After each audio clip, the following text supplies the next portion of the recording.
প্রথমত আমার কথাতে আপনারা কেউ দুঃখ পাবেন না। কারণ সত্য কথা এবং লিগ্যাল কথা গুলো কিন্তু সবসময় তিতা হয়। যেসব ছেলেরা বাবা-মার এবং প্রতিবেশীর কথা শুনে নিজের বউকে বাদ দিচ্ছে এবং বউর ওপর শারীরিক মানসিক নির্যাতন করছে, এরা কিন্তু জীবনের চরম পর্যায়ে গিয়ে ভোগান্তির ভিতরে ভুগবে। হয়তো বউটাকে বাদ দিয়ে দিল, ভালো কথা, সমস্যা নাই। এখন আবার কিন্তু পরবর্তীতে দ্বিতীয়বার আরেকজনকে বিবাহ করতে হবে, সংসার করতে হবে। এখন যে বিষয়টি দাঁড়াবে, সে যে ওর থেকে বেটার হবে, ভালো হবে, এর তো কোনো গ্যারান্টি নেই।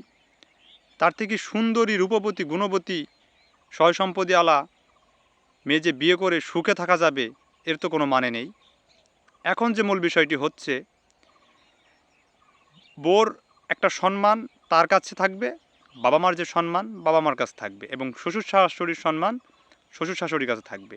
সবগুলো যদি একসাথে এক জায়গায় করা যায় এবং কথাগুলো যদি ছড়াছড়ি করা যায়, তাহলে কিন্তু সেই সম্পর্ক বেশি দিন টিকবে না ভাই। আমি জানি সবারই নিজ নিজ ব্যক্তিগত একটা জ্ঞান আছে, তারপরে আমার কথাগুলো একটু মিলিয়ে দেখুন। কারণ এই শ্বশুর শাশুড়ি একদিন মারা যাবে, পর হয়ে যাবে, বাবা মাও একদিন বৃদ্ধ হবে, এমনকি তারাও কিন্তু এক সময় পৃথিবী থেকে শেষ নিঃশ্বাস ত্যাগ করে চলে যাবে। দিন শেষে সবাই যখন চলে যাবে, এই বউ এবং স্বামী এরাই কিন্তু একে অপরের সাথে শেষ নিঃশ্বাস অবধি আল্লাহ পাক যতদিন চায় তারাই কিন্তু সুখে দুঃখে পাশে থাকবে। এখন মনের মিল যদি না হয় আর মিলবন্ধন যদি না করা যায়, জোর করে কিন্তু সংসার করানো সম্ভব নয়। এবং পাশাপাশি প্রতিবেশী এবং অন্য কারো কথা শুনে যদি জীবনসঙ্গী সঠিক নির্বাচন করতে না পারা যায়, তাহলে কিন্তু কপালে দুঃখ আছে।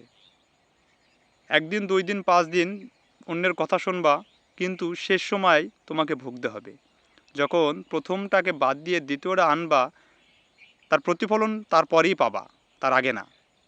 তাই প্রত্যেকটি কাজ করার আগে বা কাজ করব এই মনোভাব নেওয়ার আগে কয়েকবার ভেবে দেখতে হবে যে কাজটা আসলে আমি ঠিক করছি কি সঠিক করছি। কারণ এর থেকে আমি বেটার পাওয়ার যে আমি আশা করছি, আদৌ কি সেটা আমার ভাগ্যে আছে, বিষয়টা একবার ভেবে দেখতে হবে।